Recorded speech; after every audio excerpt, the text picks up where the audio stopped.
naman. Boy Bato. Si Boy Bato. Baka akala naman nyo po, hindi ko siya tinutulungan. Akala nyo naman po. Ano to, alipin ha? Hindi. Siyempre, alipin sa lahat. Alipin sa... Maganda tong alipin na to eh. Magaling sa lahat to eh. Bira tong mabait pa. Translation. Mag-aral kang magtagalog. Pero mag-aral po siya magtagalog. I-film natin na kasi tuturuan ko tayo ng mga kalokohan na Tagalog. Kita mo. That's bato. Where is my lavanda? No, wait. My lavanda? No, bato. That's bato. Batong maliit, batong malaki. Yan.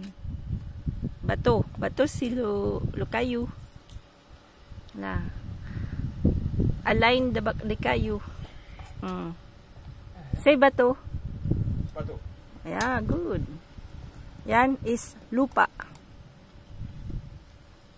Lupa. Frank, that's lupa. Lupa c'est quoi?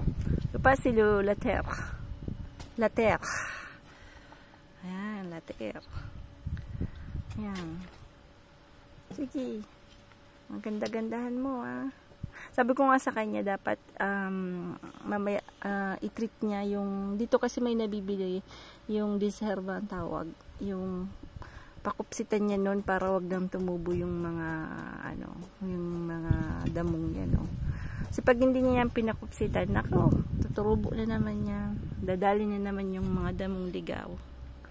Kaya, ayan. Bali, marami ding nagawa. Kasi, wala kami dito kaninang umaga. Oo. Yan lang mahirap. Pag hindi yung, nyo po, yung wood hindi nakatreat. Meron pong nabibili na gano'n nakatreat. Yung gano'n yung nilagay ko din, hindi yung nakatreat na. Malamang, uudiw rin din yun. Gano'n talaga pag nagmamadali. Doble-doble trabaho. Pag nagtitipid ka ng konti, doble-doble din trabaho. Ayan. Yung ganun lang mga banat yan pagka may bahay ka na. Siyempre, pagka may bahay talaga, medyo mahal talaga kasi ang dami pong kung ano-anong bibilhin, aayusin, nasisira. Ayan. Sayang, di ko na film si Sam. Bukas daw, nag-ano po siya, ang tawag doon? Santren. Comment dire ça on English? Practice. Yun, nag-practice po siyang di ba po nagpapana. So, nagpa-practice po siyang hilahin yung, po kasi matigas, di ba po yung rubber ng pagpana.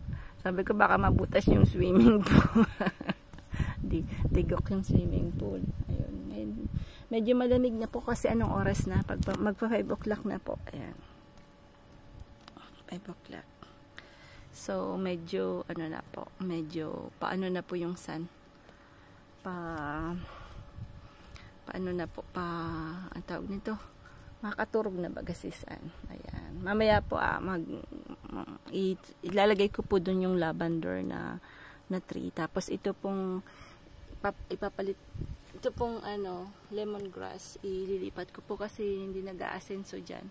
So, ililipat ko po banda doon sa may, sa banda doon po sa may garden, doon po sa may bandang garden doon po.